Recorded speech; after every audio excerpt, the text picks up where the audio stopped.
sebenarnya ini, apa ada program yang real yang nyata terus secara bisa dilakukan.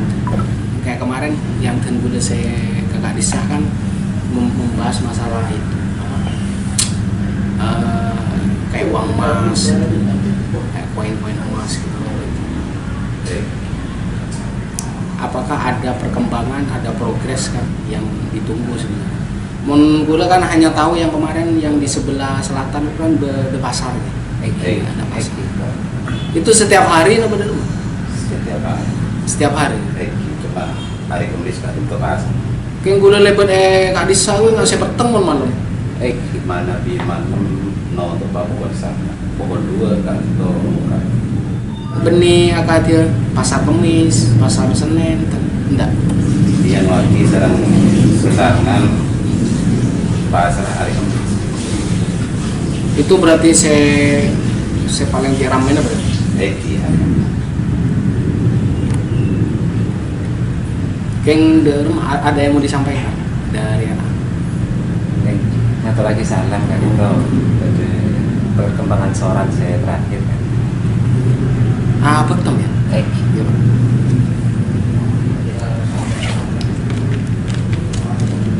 Ini pengapora saya barengi Mungkin tiga tahun.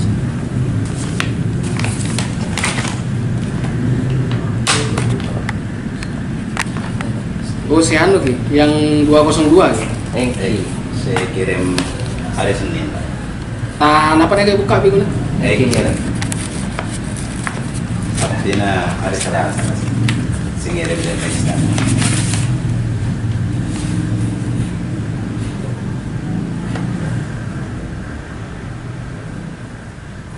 Biar mau menyikapi tentang perang. Jadi poin pembahasan semakin Rusia Ukraina.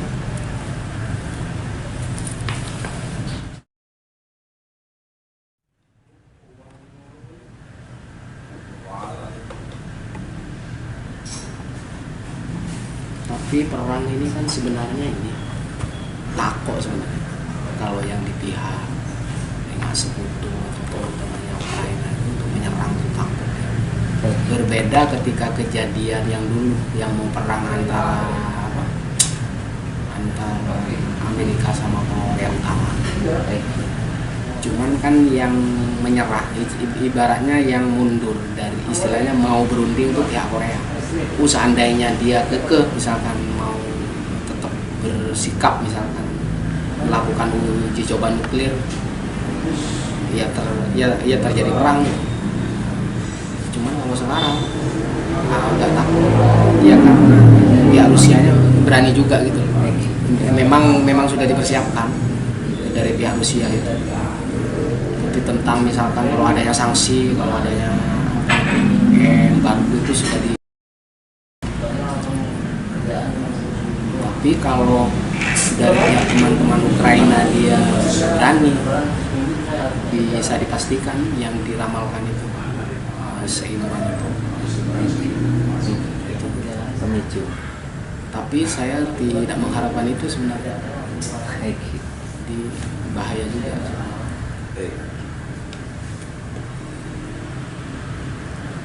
Karena ini kan deki Rusia sama sekutunya, terus kemudian NATO juga Amerika juga ikut dia bisa. Tapi untuk mengambil keputusan dia melawan Rusia juga mikir-mikir juga. Karena kan akan mengakibatkan perang terbuka dia.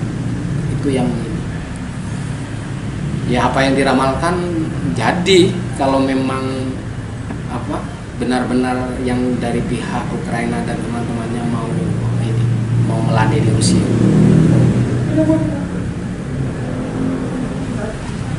Ini dari siapa mau misalnya? Ini VCD ya berarti? VCD. Transkip. Transkipnya. Oh yang ada di sini di kantor?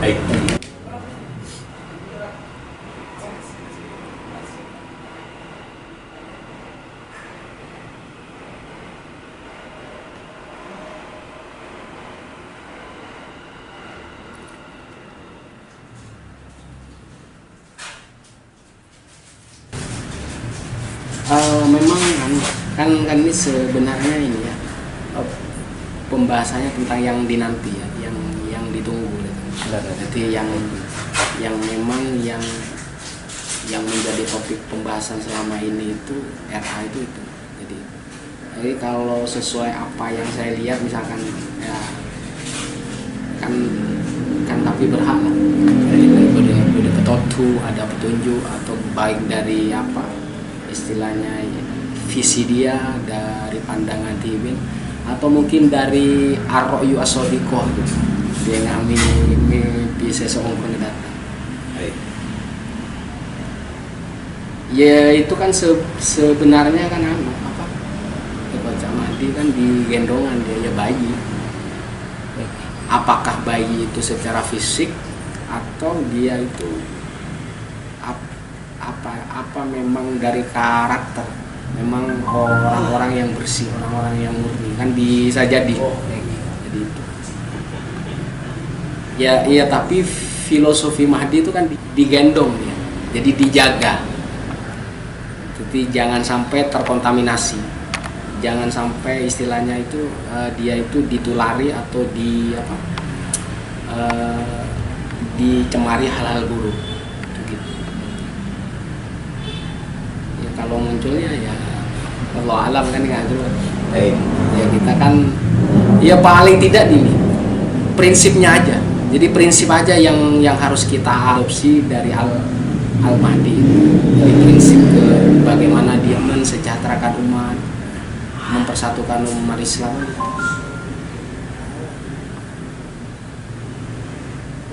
Ya kalau mengharapkan perang ya kalau bisa ya jangan. Jangan sampai terjadi.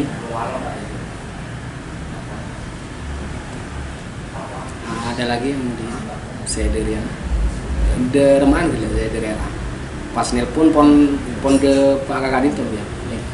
Yang sehubungan cuma pakonnya kayak pesan pengakuan. Keng inti yang paling inti dari surat yang kedua-dua ini apa? Yang paling inti. Mana dia? Orang Tiana. Apa dia sama dengan yang surat sebelumnya? Ada depan. Oh, depan ngiring alam. Iya. Mun surat sebelumnya belum remo bang. Yang waktu tenggul ke akasa. Itu sebenarnya balasan kan RA kagul lah. Tenggul dulu saya nanti jemput. Nah, setelah itu beberapa bulan kemudian saya membalas ke Telegram.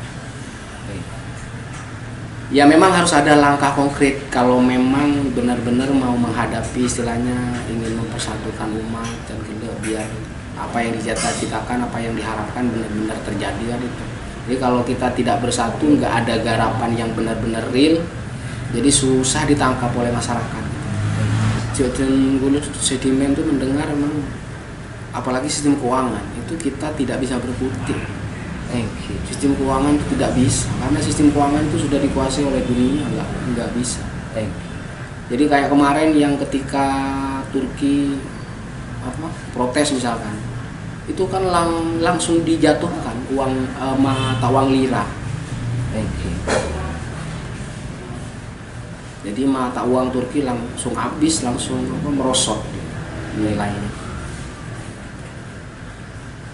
Tapi untuk yang sekarang yang Rusia dia sudah menjaring emasnya, jadi ya tetap menurun, tapi tidak signifikan gitu. Ya paling yang naik, yang melambung ya harga komoditi, terus migasnya juga itu. Jadi akan benar-benar siap berarti Rusia. Ya benar-benar siap memang. Embargo juga enggak begitu ya, pengaruh tapi tidak begitu. Kan dia memang secara politik militernya kan memang dia butuh sekutu sebenarnya. Kebetulan Ukraina ini kan dulu bagian dari Soviet. Ya kalau dia masuk ke NATO, ya dia kehilangan pertahanan satu persatu. Ya sebenarnya kalau yang namanya perang saya juga tidak perang apapun juga. Jadi seperti Indonesia juga tidak begitu ikut campur karena kan susah juga. Apalagi Rusia bagian G20. Jadi tuan rumah Indonesia. Jadi makanya jadi tuan rumah. Jadi seandainya dari RA itu ada langkah konkret misalkan jenapa dalam bidang apapun, itu kan baik sebenarnya. Jadi bukan hanya secara pasar atau dia ke nasional misalkan apa, itu harus ada.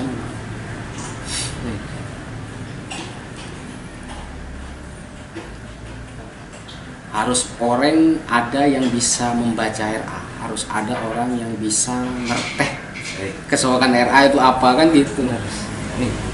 Jadi kalau tak ngerti kesewakan RA susah juga. Karena itu betul-betul nanti harus diterjemahkan. Iya, memang harus diterjemahkan. Yang terjemahkan. Ya karena kan Ali Wafa ini kan marwahnya Tempurjo. Istilahnya kalau saya anggap itu dia marwahnya Jember bagian selatan. Jangan sampai hilang itu. Harus terus menerus ada misalnya.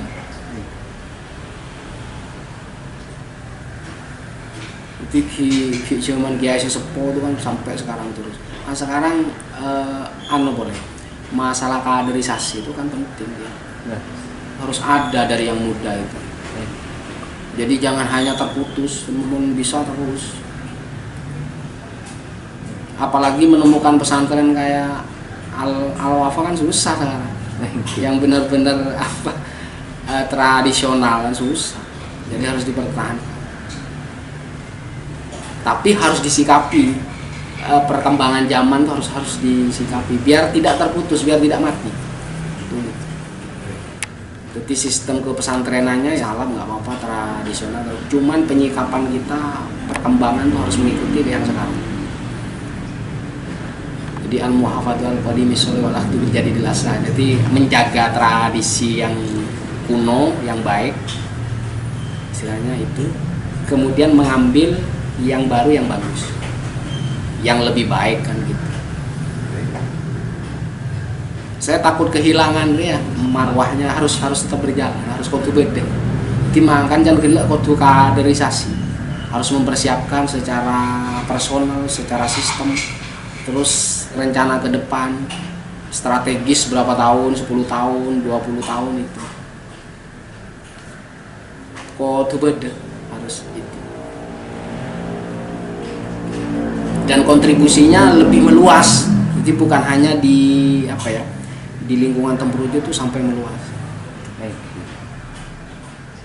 Apalagi santrinya sudah tersebar di mana-mana kan, itu lebih baik, lebih canggih, daya jangkaunya untuk bisa penyebaran itu lebih bagus. Kan biasanya setiap komunitas, setiap organisasi dan setiap pesantren itu punya lah apa istilahnya kelebihan yang harus dikasih ke masyarakat. Yang susah tradisionalnya, yang susah untuk mendapatkan kayak Al-Wafa itu susah sekarang. Jadi semuanya modern. Jadi sekarang Jombang itu sudah agak modern. Gontor dari awal memang modern dia. Dari 1926 memang modern. Di Sengkolang nggak ditoki kan? Mana di hemat absina suara itu bagian dari visi kami menjaga tradisi. Oh iya, ini sebenarnya lebet nggak neka kan kayak surat menyurat neka kan sebenarnya ini dia agar orang lain tuh membaca. Jadi saya dari pondok pesantren Al-Wafa seperti apa. Tapi itu harus diimbangi dengan langkah konkret. Harus ada itu yang benar-benar dilakukan. Baik itu sosial, budaya, keagamaan itu harus ada. Jadi pas ini apa yang dilakukan tuh bagian pelaksanaan yang ada di sini. Nah, jadi canggila kerasa ke masyarakat itu. Ini dari canggila apa yang direncanakan oleh Al-Wafa, apa yang direncanakan Ra Abdu itu nyata. Ya sebenarnya mempersiapkan dalam menghadapi keadaan yang sudah akhir zaman ini, bagaimana kita mempersiapkan. Intinya daripada paham akhir zaman itu kan sebenarnya agar umat itu bersatu. Jadi agar umat itu kembali ke hitoh sebenarnya. Intinya harus ke tauhid. Ya selama itu bisa dilaksanakan dalam bidang apapun, saya kira baik-baik saja. Jadi orang yang putus asa akhirnya punya harapan gitu. Kan intinya seperti itu. Apalagi kita sudah melewati pandemi kemarin yang parah selama 2 tahun. Meskipun katanya sekarang masih ada ya. Ya tapi ekonomi kita juga ini kan menurun sekarang. Jadi susah. Dan guru mengharapkan RA ya terus semangat, terus panjang umur. Sambil lalu mempersiapkan yang muda bagaimana. Apa penting kita tidak mempersiapkan diri semakin ya susah. Siapa yang bisa dari duriahnya, itu yang penting. Santren kan mendukung mesti kan. Santren sejauh sesama di luar negeri atau dalam negeri pasti akan mendukung. Karena itu bagian dari marwah Jember Selatan. Tentu ngadepin uang elektronik itu kenapa? Itu sebenarnya gini kalau uang elektronik itu. Uang elektronik itu sebenarnya menekan biaya uang kartal. Kan uang dua nih. Ada uang kartal sama uang gila. Uang kartal yang 100.000 tadi naneka sekarang 100.000 75. Nah itu kan uang kartal. Uang segiral itu yang deposito macam-macam biliet itu kan uang giral. Nah itu untuk mengurangi biaya itu. Sehingga kalau kita mengacu kepada itu menghilang, ya udah tenaga kita nggak ada harganya. Apa fisik ya bang? Aslinya kan uang itu kan nggak ada, yang baik itu sebenarnya barang. Yang baik itu barang. Jadi mau punya uang belikan aja barang-barang yang kalau itu yang baik. Jadi kalau apalagi uang elektronik mau elang sopun mau ikhtiar kita untuk yang mengumpulkan dari awal tuh udah habis. Itu yang bahaya. Pas boleh ke pemerintah dia mengurangi biaya bikin uang. Kan kalau uang kartal gitu kan kalau nominal 100.000 uang pembuatannya biaya pembuatan itu bisa lebih, bisa 110, bisa 120 kan itu per lembar biaya. Oh iya, yang mahal amanannya itu kan berlapis dia. Salah macam banget gampang. Untuk yang mengamankan itu yang butuh biaya banyak. Kan itu harus diperbarui untuk menghindari uang palsu. Jadi adanya uang elektronik itu menekan biaya itu. Tapi untuk masyarakat kecil kesusahan kan itu rugi kita yang nyicik nyaman sistem yang jadi target kan kita. Yang enak ya mereka. Ya cuma dia remes makin rakyat kene pintar-pintar yang kalah. Makanya bergabung dengan komunitas yang sejalan. Di satu sisi kita misalkan mau menggalakkan dinar, dirham kan susah.